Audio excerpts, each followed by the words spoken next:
ঈদে প্রায় প্রত্যেকের ঘরে ঘরে মাংস আর মাংস খেতে খেতে একদমই রুচি হারিয়ে যায়। তখন যদি বড় মাছের এই রেসিপিটা থাকে তাহলে দেখবেন তৃপ্তি সহকারে আপনি 3 বেলা ভাত খেয়ে নেবেন। হ্যালো এভরিওয়ান, আসসালামু আলাইকুম। আশা করি সকলে অনেক বেশি ভালো আছেন। আলহামদুলিল্লাহ আমিও অনেক বেশি ভালো আছি। চলে আসলাম নতুন একটা ব্লগ ভিডিও নিয়ে। আজকে আমি শেয়ার করব কাতলা মাছের পাতলা ঝোল।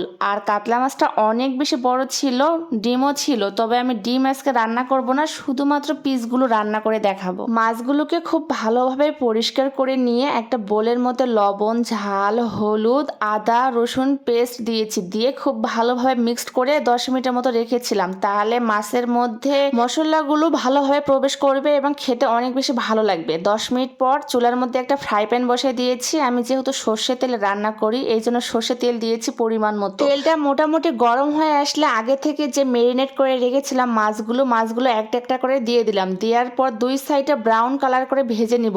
আর মাছগুলো যেহেতু অনেকটাই বড় ছিল এই জন্য আমি হালকা তাপে বেশ সময় নিয়ে ভেজে নিয়েছি। আপনারা চাইলে আরো ব্রাউন কালার করে নিতে পারেন, তো আমি আমার পছন্দ মতো ব্রাউন কালার করে ভেজে এটা এক সাইডে রেখে দিলাম। তারপর আরেকটা ননস্টিক ফ্রাই প্যান নিয়েছি।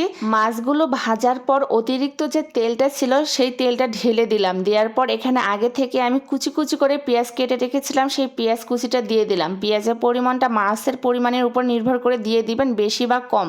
তারপর পেঁয়াজটা হালকা একটু সফট হয়ে আসলে এখানে আদা, রসুন, জিরা পেস্টটা দিয়ে দিলাম। দিয়ে মশলাটাকে বেশ কিছুক্ষণ কষায় নিলাম। আদা, রসুন, জিরা পেস্টটা আমি কিছুক্ষণ কষানোর ফলে এর কাঁচা যে গন্ধটা থাকে সেই গন্ধটা চলে গিয়েছে। এখন এই পর্যায়ে আমি রান্নার রেগুলার হলুদ, লবণ এবং শুকনো মরিচের গুঁড়া দিয়েছি। যে যেই রকম ঝাল খেতে পছন্দ করেন সেই হিসেবে অ্যাড করে দিবেন। তারপর মশলাগুলোকে খুব ভালোভাবে কষায় নিয়েছি। যে কোনো রান্নায় মশলা যদি ভালোভাবে কষানো হয় তাহলে খেতে বেশি ভালো লাগে। মশলাটা যখন কষানো হয়ে গিয়েছে তখন আগে থেকে আমি আলু এভাবে মোটা মোটা করে কেটে রেখেছিলাম, সেই আলুটা দিয়ে দিলাম। দিয়ে অল্প একটু পানি দিয়ে আলুটাকে বেশ কিছুক্ষণ সময় নিয়ে কষায় নিব। আমি ঢাকনা দিয়ে দিয়ে রাখতেছি যাতে আলুটা খুব ভালোভাবে সেদ্ধ হয়ে যায়। আলুটা যখন 50% সেদ্ধ হয়ে গিয়েছে তখন এখানে আমি বেগুন দিয়ে দিলাম। বেগুনটা আমি লম্বা লম্বা করে কেটে রেখেছিলাম, সেই বেগুনটাও দিয়ে দিলাম। দেওয়ার পর আমি সবগুলো উপকরণ খুব ভালোভাবে মিক্সড করে নিয়েছি, নিয়ে সামান্য একটু পানি দিয়েছি।